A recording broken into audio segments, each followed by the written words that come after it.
ভাস্করদা বলছেন যে এই যে হার না মানা লড়াই, এই যে আন্দোলন, তার কাছে নতে স্বীকার করলো রাজ্য। আমি এখান থেকে একটু বিক্রম বন্দ্যোপাধ্যায় আমাদের সঙ্গে রয়েছেন, আইনজীবী, তার কাছে যাব। বিক্রম দা, একটা বিষয় যখন সুপ্রিম কোর্ট স্পষ্ট করে নির্দেশ দিয়েছিল যে বকেয়া ডিএর 100% মিটিয়ে দিতে হবে, তার 25% অবিলম্বে মেটাতে হবে, আর বাকি সেটা ধাপে ধাপে দেওয়া হবে, তার জন্য কমিটি গঠন করা হয়েছে। আর এই যে ঘোষণা করলো রাজ্য আজকে, একদম ভোটের ঘোষণার আগে ডিএ দেওয়ার সিদ্ধান্ত নিল বকেয়া ডিএ, সেক্ষেত্রে কত শতাংশ বকেয়া ডিএর দেওয়ার ঘোষণা করলো রাজ্য? দেখুন, আমি তো কোনো পার্সেন্টেজ পাইনি। মুখ্যমন্ত্রী ঘোষণা করেছেন। অফিসিয়ালি ফাইন্যান্স ডিপার্টমেন্ট যতক্ষণ না তাদের ক্ল্যারিফিকেশন জারি করছে বা গভর্নমেন্ট অর্ডার বা কোনো মেমোরান্ডাম জারি করছে, তার আগে অবধি এটা বলা সম্ভব নয় যে গভর্নমেন্ট কিভাবে দেবে, কি তার মোড হবে ফর পেমেন্ট অফ ডিএ, সেটা তার আগে বলা সম্ভব না। এটা হলো আইনগত দিক।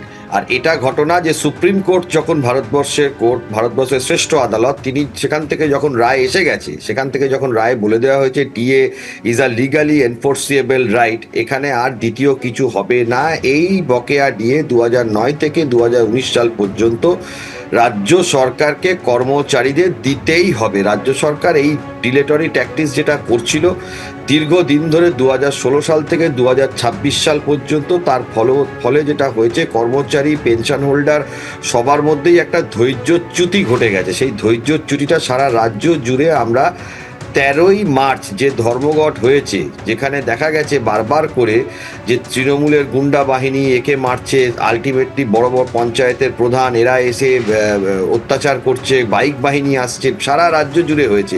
বা পূর্ব মেদিনীপুরে 12 জনকে অ্যারেস্ট করা হয়েছে, তারপরে আপনার রানাঘাট, তারপরে বোলপুর, তারপরে সাঁইথিয়া, বিভিন্ন জায়গাতে সন্ত্রাস চালিয়েও দেখেছে। এটা এস্টিমেট করতে পেরেছে রাজ্য সরকার যে মানুষের মধ্যে বা সরকারি কর্মচারীদের মধ্যে এদের সংখ্যা কিন্তু কিছু কম নয়। আপনাকে শুধু এটা সরকারি কর্মচারী ধরলে চলবে না, তার সঙ্গে পেনশন হোল্ডার্স ধরতে হবে, কারণ একটা ফ্যামিলি জড়িয়ে। সেই সংখ্যাটা ধরলে সেই সংখ্যা 15 লাখের ওপরে চলে যাবে শুধু direct affected pensioners and salary holders যদি হয়, এবং তাদের পরিবার পরিজন ধরতে গেলে সেটা একটা বিরাট সংখ্যা হবে। এই ক্ষোভটা কিন্তু রাজ্য সরকারের তরফ থেকে রাজ্য সরকার আজ করেছে, তাই জন্য আজকে মুখ্যমন্ত্রীর একটা ডিক্লারেশন দেখা গেল। কিন্তু এখনো অবধি ফাইন্যান্স ডিপার্টমেন্টের কোনো মেমো আসেনি। এখনো এই মামলা নিয়ে আরও কিছু লড়াই বাকি আছে। যেরকম বকেয়া ডিএর পরে এই যে 2008 থেকে 19 সাল পর্যন্ত টাকাটা যদি ধরে নিলাম যে 26 সালে দিল, তার একটা ইন্টারেস্ট আছে, এবং 2019 সালে 2019 রিভিশন অফ পে অ্যান্ড অ্যালাওয়েন্সে সেখানে ডিএ কম্পোনেন্টটাকে উঠিয়ে দেওয়া হয়েছে। সেই রুলকেও কিন্তু আদালতে আমাদেরকে চ্যালেঞ্জের জন্য যেতে হবে, তারও প্রস্তুতি চলছে। আলটিমেটলি ডিসবার্সমেন্ট কিভাবে হয় সেইটা যতক্ষণ না গভর্নমেন্ট মেমো আসছে তার আগে আমরা বুঝতে পারবো না। সেই ডিসবার্সমেন্টের পরে পরবর্তী আইনি পদক্ষেপ আমরা শুরু করব। একেবারে অর্থ দপ্তরের নির্দেশিকাটা এলে সেটা আরো স্পষ্ট হয়ে যাবে। এবিপি আনন্দ, এগিয়ে থাকে, এগিয়ে রাখে।